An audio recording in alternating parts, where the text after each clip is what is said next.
guys can't send requests. If you send requests, then we can't have them in here.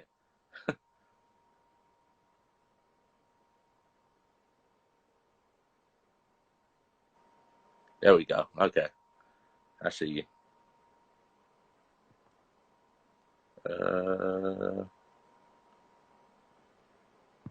There we go. Brother Steph, how are you, man? What's up, Squint? How you doing? Hold on, I gotta get my low production set up here. I gotta get my charger in so I can talk to the people. All right, there we go. How are you, bro? I am doing great. How are you doing? I'm doing good, man. So welcome to the street code community, man. I know it's the first time, so um, you'll be embraced. You know, you're definitely loved here, man. So we're gonna have fun. You know, I hope we might ask you to like drop a 16 at the end. So just be prepared. You know, but let's just kick it off, man, and just kind of like let the conversation flow wherever you want to go. You know. Colorado and walking with the people, trying to use our voice and keep this conversation, this understanding how we're all playing our part and creating change, man. Like this is the wildest moment in time where everybody's attention is here, and you know where people stand on either side of the fence, and Yeah. so I think we all feel a sense of responsibility, a sense of accountability to like try to figure out, even as daunting and overwhelming as that question is, because I found myself like feeling that 10 times a day. We're all trying, so appreciate what y'all do, impacting the community, impacting the next generation. Trying to do the same, man. Yeah. Well, man, definitely thank you, man. And I mean, I thought it was kind of crazy because to see so many kids, you know, like I went to 2 protests, and the first one was organized by a lady named Elena, a young woman named Elena, Mm-hmm. 15, who brought the whole community together, you know, the city of East Palo Alto. And I'm grateful, like, to see the next generation having a desire, you know. And I brought my 2 boys. Like, I went to the first protest on Tuesday and then on Saturday. And so my kids were so excited. So they, you know, my son was like, I want my sign to say I'm black and I'm proud. And I was like, okay, like, you know, that's a James Brown song, you know. Then my other son was like, my 6-year-old was like, I want to have Black Lives Matter. And this is, I promise you, like, they had no clue you were going to be there. They didn't know anything, you know. And so when they were picking their outfits out for the morning, they said, or the night before, they said, I want to have Steph's jersey on. I was like, why do you want Steph's jersey? Like, you know, like, and they were like, because he's my role model.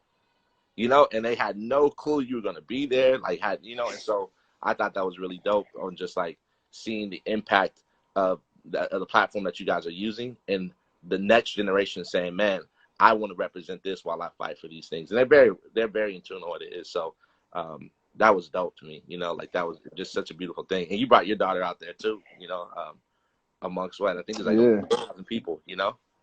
Is that what the count was? I was trying to do the eye test and see. It was crazy, the turnout and the energy. To your point, like bringing, you know, Riley's 7, and so we brought her. Felt like she could handle the walk, but just the environment of being, you know, a part of something as special as that, and speaking on behalf of people that now can't speak for themselves, and understanding like what the issues are to them, that, you know, we're fighting for, so that they don't have to fight, you know, for. And so she was asking us crazy questions. She knew who George Floyd was. She didn't know about Breonna Taylor when we got to the protests, and as they were giving the speeches, and we were kind of educating her as she had questions, because we didn't want to overwhelm her with information, just kind of let her absorb as much as she could. I think as by the time about halfway through the protest, like she was leading chants and, you know, saying their name and saying Black Lives Matter, and going with a couple of her friends from school. And that's a moment I know she'll remember for a long time, in terms of, one, you know, the diversity of people that were out there, you know, speaking on behalf of you know, change for the Black experience. And like for her, I know that's going to be a hopefully a life changing perspective, even at 7. And your kids are around the same age. Like it was amazing. A proud moment as a parent to be a part of that for Yeah, sure. yeah. And they won it. And let's not forget, like they walked what 7, 8 miles, Yeah, legit, so like legit. with mask on. So my son was so happy, and we got home and he said, my oldest son Isaiah, he was like, um, I said, how'd you feel about the situation? They were getting kind of antsy in the beginning, and it was interesting. Like he was like, I can't breathe in the beginning. I was like, yeah, that's like, imagine like this is what it's about. And so once we started walking, and it was shout out to Jason for having one of my sons on his shoulders for like a couple miles. But it was amazing to see, like they were saying this is one of the best days of my life of being Hmm. able to just, and so I'm so grateful for that they actually know and are in tune. And so before we get in depth, I want to make sure for the street code community that we have this game that we play, this or that. And so we modified it for you, the All shooters. right. So you got to pick this or that. Okay. Um, Okay. so um, we'll start off. Do you prefer Chick-fil-A or In-N-Out? Oh, the heavy hitting first. Chick-fil-A. Okay. Defense or offense? Offense. Defense is important, but you gotta put the ball in the basket. Okay. Since you're a shooter and a marksman, would you prefer Hawkeye or Legolas from Lord of the Rings? Neither. I ain't really watched that like that. All right, we got to end this. I know. No, I need to get caught up on the culture, man. Nah, Yeah. that went right over my head too. You see my eyes, I was like, who? Nah.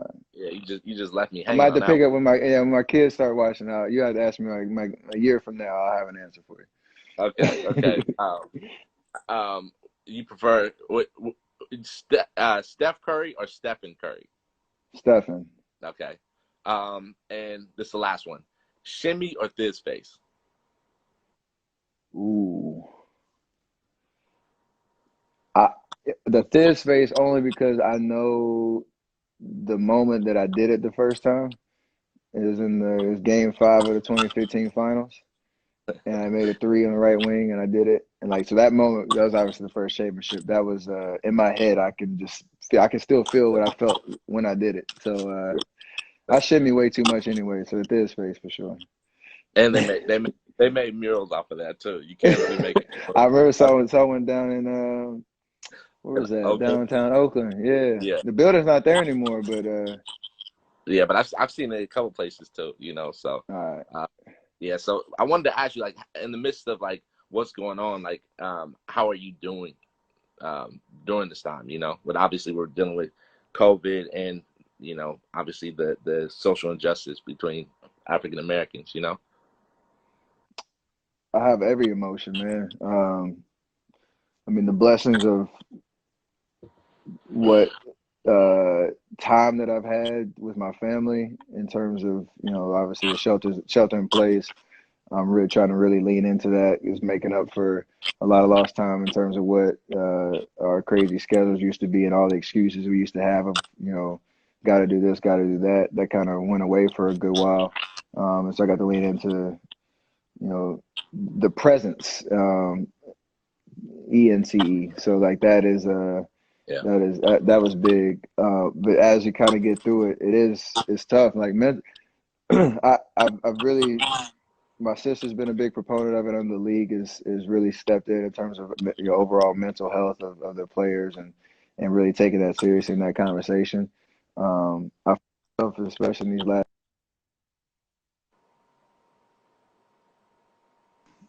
Sorry, you there? There we go. All right, the last 2 weeks has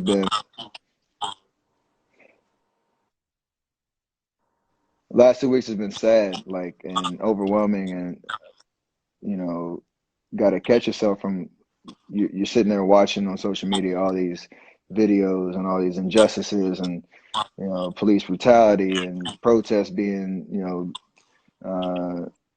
just thrown with tear gas and all like peaceful protests being instigated by certain things and you just get overwhelmed and just almost depressed in terms of like this is what our world is this is what's happening and everything is just kind of you just getting those images which for me you got to see them, you got to address them, you got to be able to experience them and feel something. but at the same time, I couldn't get myself away from those images, 24/7. And so I think right now it's about getting around like-minded people that are all about trying to figure out the action items and figuring out the solutions. And for me, like that's where I can feel being more productive as opposed to just taking in all these images and videos and stuff, and just feeling like a sense of hopelessness. Yeah, So I'm trying to like pivot towards that, because this last week and a half has been pretty rough. I know for everybody in terms of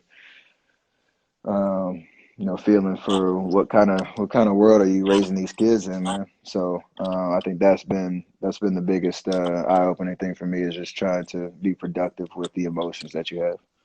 yeah. And I think I was so grateful to see you in Palo Alto. You know, like I was raised in Palo Alto. Like that's a city I loved, and but I also have seen the bad end of racism. You know, in that Hmm. I would say I probably experienced a lot of majority of my racism through that, and it meant so much to see people gathering at City Hall. And I mean, I don't know if you knew I was from there. I don't know if you knew. I knew you were from there. That's why I was asking you all those questions when I saw you, towards the end of the parade, or the end of the protest, because I could tell that just even by just looking at you that you were feeling a certain type of way around what was actually happening right in front of your eyes, because of you Yeah, growing I up mean, there in your history. and it was so weird. And the thing is, like, never would I imagine like to see, because I don't want to like I was like, I always notice like when there's protests, they're always in certain areas, right? But the Hmm. fact that like they took it to the suburban areas, like they went to places that like I remember getting called, like cops called on me, like just and to see that and people coming out of the house and people really with the level of sincerity, and so I think just even in this time, it was a lot for me to take in. And then I'm with my boys who are like my heroes and seeing like, dang, this is crazy, and I'm grateful for you too, like I mean, you went the whole way. I mean, I'm a photographer, so I'm always gonna shoot. Like I'm a director, photographer, so like I always got a camera on me, and so like I don't know, like I was like, man, forget this. Like I got to get these shots because I thought it was so dope that you were there. Your family was there, and it was so sincere. Like you guys came by yourself. Like you really care for the well being. And then like there's a shot that your wife posted about with her and Man, Riley, and I thought that was so crazy to me because that look on her eyes was like, yo, like you have to do this for us, and like you see the embrace of like a black mother's love for her child. Like you want better for your children, and we can't teach them racism. Like we have to stop. And I have another one I think I sent of your daughter holding another friend, who was a white yeah, woman, and it was like hand to hand, like unity, and I thought that was like really powerful. there's some amazing moments and like images of, and that's I talked about some of the bad videos and images you see, but the ones that are positive and that give you some type of hope are like ones like that where, to your point, I can't stop looking at that picture and looking at her eyes and seeing like what's going on through her head, how she processing all this. Everything that we do, they're watching. Everything that we say, they're hearing, and they want to imitate it. And that's why, 400 years of systemic racism, people living bad, these bad intentions and morals, and just worldviews that just don't make sense in terms of humanity and equality and whatnot. Those are all learned traits, and so we have the ability to and as a parent, you grow into that responsibility year after year after year with as your kids develop and understand that. So like one of the most powerful days in terms of for me and Aisha, with our oldest, and seeing how many other parents had their kids out there, and um, there's some really good people in this world, man, and there's just a matter of us trying to win, right? That's it. And the dope thing is, like, you went to Oakland and you went to Palo Alto. Like, what was it about you that, like, because I know this wasn't a photo op. Like, I know you, so I just want to make that very clear because there are certain people that come in and using this as an opportunity to push an agenda. But like seeing the sincerity where you and your teammates meeting up in Oakland, which I thought was beautiful. And then like you come into Palo Alto and you see two different cultures yet the same mission. Do you want to kind of expound on that? Yeah, so I was actually on the way to I think that was what Tuesday or Wednesday of last week. We were about to go to the East Palo Alto one, and Juan Toscano Anderson was putting together his movement in Oakland. And as a black, Mexican man, he was rallying all his troops and the Oakland natives that were passionate about, again, using their voice and coming out and making their voices heard. And so it was really organic the way that the one in Oakland happened, because it was kind of like a last minute thing. He wanted to wait till the weekend to have the first one, and he's like, I just feel it too much in my spirit that we got to go now. And something about the way that that guy works in terms of aligning, the things at the right time, and you can't really explain it at the end of the day. That was kind of what one of those moments was. And in Oakland, where my wife put it, she wrote it so eloquently. I think one of her IG posts this last week was about maybe a mile into walking around Lake Merritt. She realized that this was the same route that we took the parades on, and she was Dang, like, "It's dang. amazing, it's overwhelming, and it's sad to think that we had 1 million people out there celebrating, us winning a championship, those 3 years, and just the level of excitement and noise and energy and pride about, what the Warriors had done and this and that. And now fast forward, 4.5, 5 years later, we're protesting social injustices that have been around for forever. And we're all trying to use this moment to,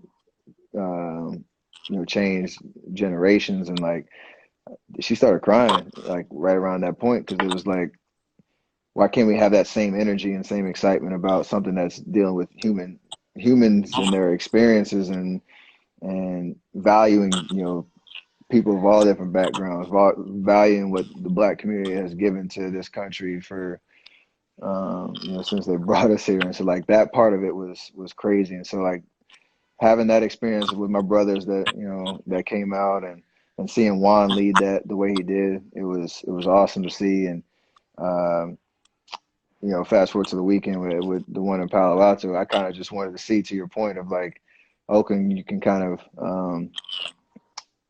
just based on us playing there and having been there for 10 years, like it was a little bit more diverse of a scene or a situation. I was more just interested in terms of how this was permeating through all the rest of the Bay Area, and expectations were exceeded in terms of people, like you said, the I like that word you like, the sincerity of like being there to, um, just try to make a difference, to be a part of the movement. And whether it's people walking on the street, or people poking their heads out of the house, or people driving, by their cars and honking, like, Yeah. uh, it was a powerful day, man, all the way. Yeah, they had some amazing chants. Like my kids are still saying them, and it's like, do you know what that means? And I'm so grateful for that. Like I really am, because like that's one of the reasons why I'm glad you came to the community street code, because like they thought we were crazy to offer like free courses. They're like, you should charge people, but it's like, no, like when you don't have it, you don't have it. So Hmm. we've been fortunate to raise a lot of money to give to the needs of people and meet the underserved. But to be honest, it was like some of those people on that side that were mocking us and thinking we're a joke, or trying to like steal our blueprint to try to profit off of it. And so now it's like, no, like we have to deal with this. And I guess I want to ask you like this question is like, what do you see from your lens of like the best way to create change in the world? It's a great question, because I struggle with it at times, because I know everybody is put in their position in life, I'll call it, or where their place in the season that they're in, and where they live, the job that they have, and the community. They're in that position for a reason, and we all have the ability to kind of meet God somewhere and say, "What would you want me to do?" And for me, I hope that guides me into the decisions I make, and the things that I try to try to prioritize, and that's kind of the process. But first, it starts with love, man. Like at the end of the day, if you don't come with a level of care and love for the person next to you, no matter if you know them like a book, or you've been, like connected since birth, or if you just met them, like you have to treat people with that same type of love and appreciation and value, because that'll dictate how you speak to them. That'll dictate, how you treat them all the way through that interaction, and that can then have the spillover effect for how they kind of, meet the next person that they come in contact with. And so on that basis, just having love and valuing people for who they are is huge. Um, but the thing I'm thinking about now is just around how you can connect as many dots as possible with the resource that you have available. And that can look a lot of different ways for a lot of different people. But at the end of the day, if you've done everything in your power to, whether it's your time, it's your voice, it's your money, it's you connecting resources that you have through different organizations or community efforts or activists that are on the ground, doing this work 24/7, 365, like, um, whatever is within your means and your reach, you exhaust them. And that's what I'm trying to do on my own. Obviously, the way we lead our family, but everybody can do that. It just might look different, and that's okay. And it's going to impact one person. It's going to impact five people. It's going to impact, thousands, whatever it is. That makes a huge difference. So right now, I'm trying to identify those people that are in the communities that are educated to know what the problems are, have done the homework and the research on solutions, and just get, rub shoulders with them, have the right conversations, try to ask the right questions, because it's an educational process for everybody. We got to the protest and we were talking about, defunding the police, and to be honest, I didn't really know what that meant in terms of, like, is that depleting or getting rid of the police in general? Is that just depleting their budget? Where's that money end up going? Like, all those type of questions you start, saying under your breath, but you got to ask those questions to be informed, Yeah. so that you can form an opinion on them and then act on it. And so, Yeah. right now, that's what we all should be doing. We all should be Yeah. asking the hard questions, asking, the people that have been doing this work, not just when, somebody gets caught on video, but this is something that is their life's work. And, that's my best answer to say, uh, within your means, within your community, whatever that looks like, own it. Yeah, no, I love that. I love that because I feel like even with this whole situation, like, I was telling like a lot. I don't know if this went out, but there's like a memo maybe to like everyone that wasn't black to like call your black friends and be like, "Hey, are you okay?"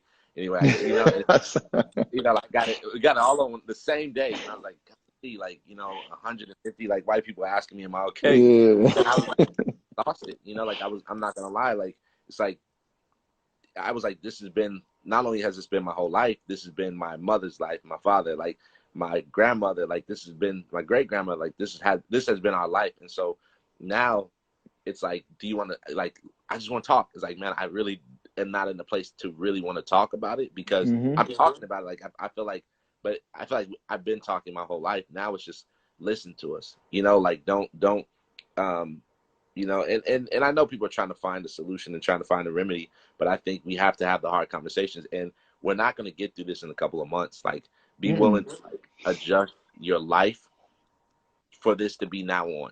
Like where it's like I have to be very mindful, even myself. It's like we have to be honest, and like you said, love is a key factor. And I think when you think about that, like it's because you love something, you're compelled to want to give your all to see them advance. You know what I'm saying? And like I saw you, like I've seen you in different arenas, and I've been fortunate to see you out of the country and travel with you out of the country. Like to see the fact that the consistency of just selflessness. Like you and your wife have been doing some amazing things, and I feel like you were showing your daughter, like, look, this is what the world is looking like, and we need your help too. Like I saw leadership, and there's so many young kids. I call them the babies. Like the fact that they're picking up truth and signs and really Hmm. like wanting to see change. And like I was shocked. I was very impressed by the next generation. And so I think with that, it's like we have to just get in our mind like this is going to be the long haul. Like it's not going to take a year, it's not going to take 5 years. Like I think because if you're not intentional about it, we'll find ourselves going Absolutely. back.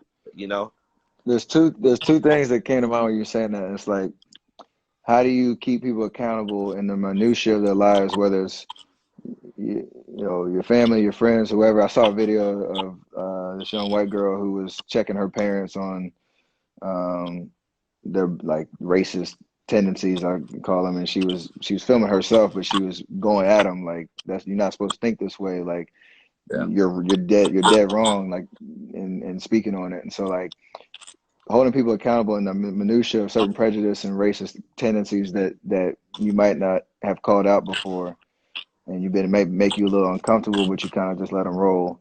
That's how you yeah, create a consistent sustainability to this conversation. yeah, Because that's not something that you really can like measure, or there's no metric that says, oh, like, oh, okay, I had 1,000 interactions this past month, and I cut out a couple sly little prejudices. Or like, there's no scoreboard. It's just yeah, it's a shift in the perspective.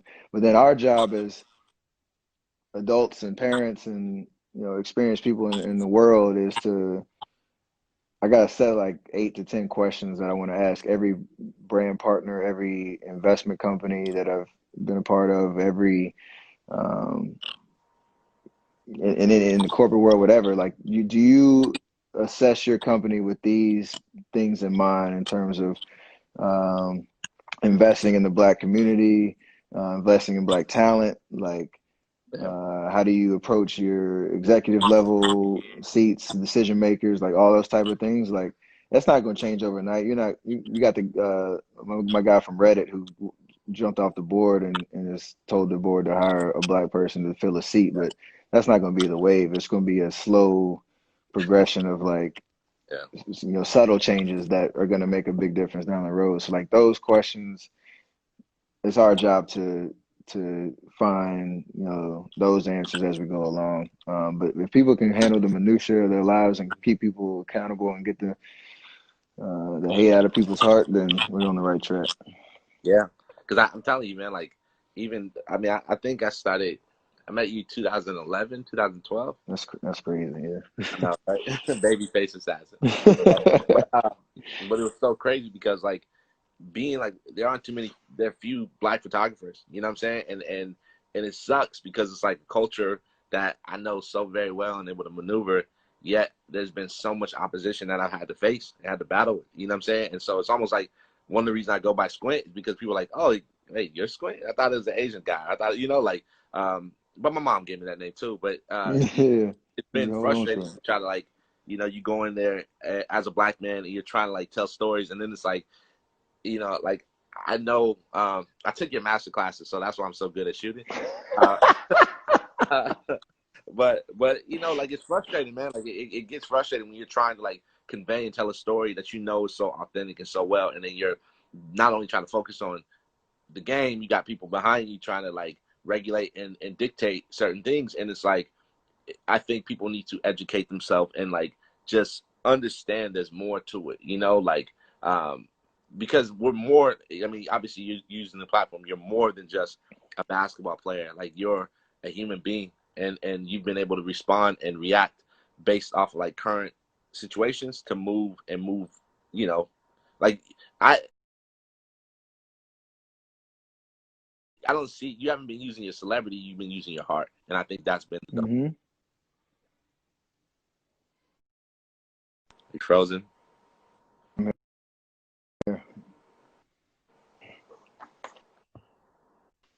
You there? Is that you or me? Oh, there we go. Okay. I think it was me. I'll be back though. Is that you or me? I think that's.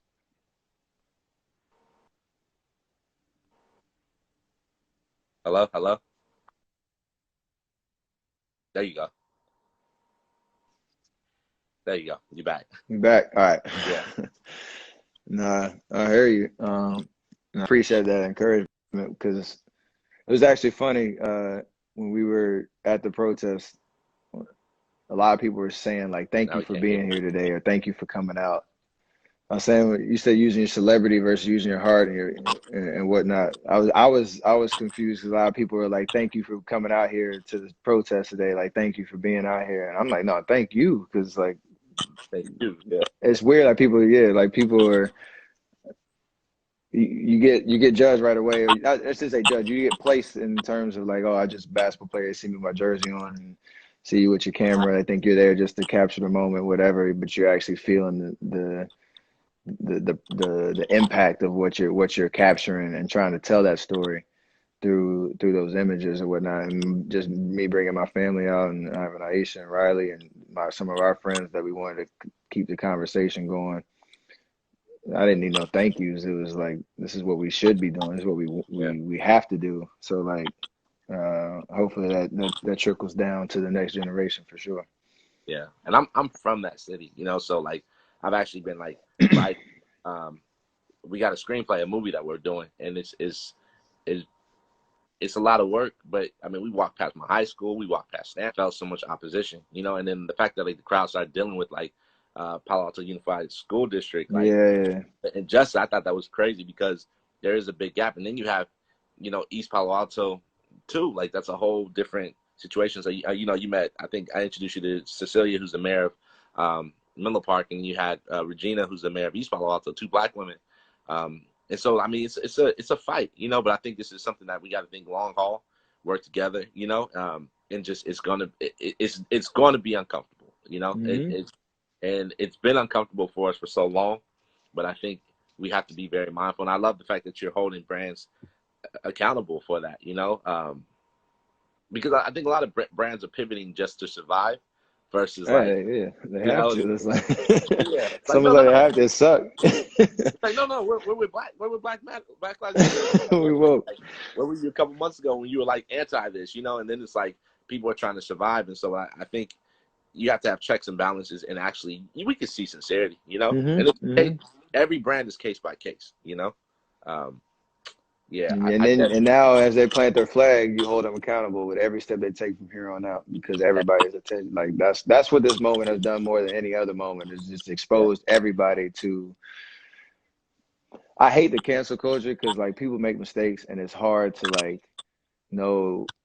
You have to have a little bit of forgiveness. Like you can't just be the one just rushing to get mad and get pissed off about something. Just like, all right, he said something crazy. I'll never listen to a word he says ever again. Like yeah, that's a high bar, but it's like there's a middle ground and say, all right, we know, like you said, if you're authentic or not. And now what you say, we're gonna hold you accountable to every action, every word you say from here on out. And that's what it is. yeah. Well, I mean, brother, I want to leave you with the final words. You know, thank you for just taking the time. And I know when we open back up, we would definitely love to see you. Um, Mm-hmm.